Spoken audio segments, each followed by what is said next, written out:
Hello, everyone. My name is Chad Anderson. I'm the Chief Clinical Officer for KVC Health Systems, and today I want to talk to you about resilience and building resilience in yourself and with your kids. Often I will have parents or grandparents come up to me in the community and say, "Hey, Chad, he just doesn't get it at school, and he's having such a hard time in the community. His siblings are perfectly fine. What is the deal?"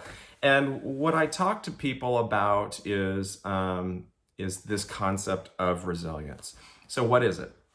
Resilience defined is a good outcome in the face of adversity. A good outcome in the face of adversity. And the next question is, where does it come from? Is it born? Am I born with it, or does it develop over time? And the answer to that is it's both. The Harvard's Center on the Developing Child describes it in a great way. They talk about it in terms of a teeter-totter or a weight scale. And so on this side of the teeter-totter, say, are the positive experiences. And on this side of the teeter-totter are the negative experiences. And right somewhere in the middle is the fulcrum, that little triangle thing. And it's a leverage point, and your genetics start the position of that fulcrum. So your genetics, some people are predisposed to depression or anxiety. And so if that's the case, this little triangle might be positioned in the beginning over on this side. So you need a lot more positives to lift the negatives if you're predisposed to, say, anxiety or depression.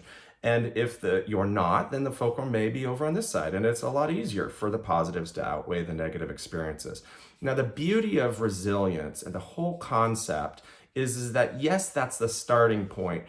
But over time, your community, your experiences, your relationships, your skill building can push that fulcrum and make it easier over time for positives to outweigh the negatives. That's a beautiful thing.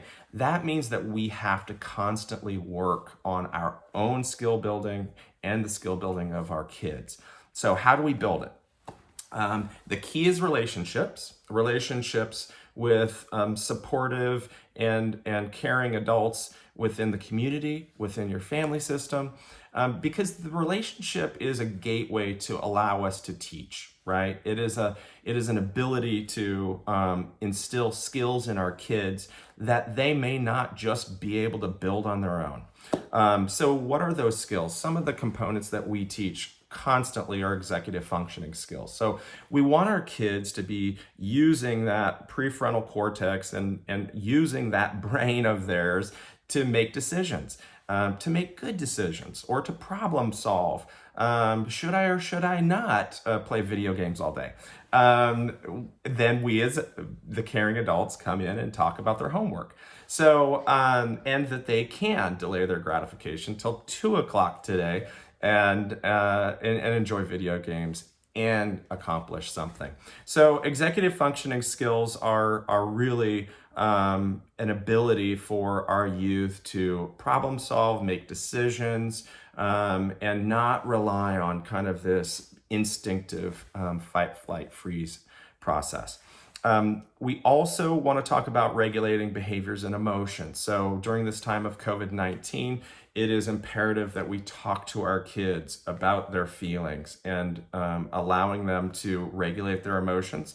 I often talk about coping skills, relaxation, deep breathing, those types of components that we can teach our kids so that over time they can decrease that anxiety and increase that positive and lift that negative. So remaining connected in these times especially is paramount. So I know that my son's teacher absolutely adores him and loves him like a family member. And that's a connection that I want to continue. And she wants to continue. And they have a video chat with their whole classroom each week. And it's a beautiful thing. So we want to promote those components, those relationships that they have within the community and had within the community. And we can do that through technology. We also want to talk about the current system that we're in is not forever, that this will too pass. and really focusing in on the facts. So what we've posted for you is how to talk to your kids about COVID-19. Sesame Street's in Community, there's a link there that they have for younger kids, and then our own KVC Hospitals has also a posting on how to talk to your kids, your teens. And it's so important to help ease their minds during this time and really begin and continue to teach coping skills.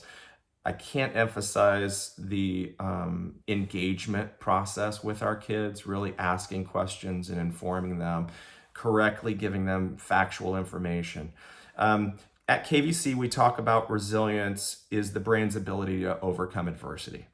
And we are living in a time of adversity. And it is key and essential right now that we use both our brains and also our relationships that we've built throughout our life to overcome this. I hope this was helpful also. If you have any questions or comments, please leave them for us, and I hope you have a good day. Take care.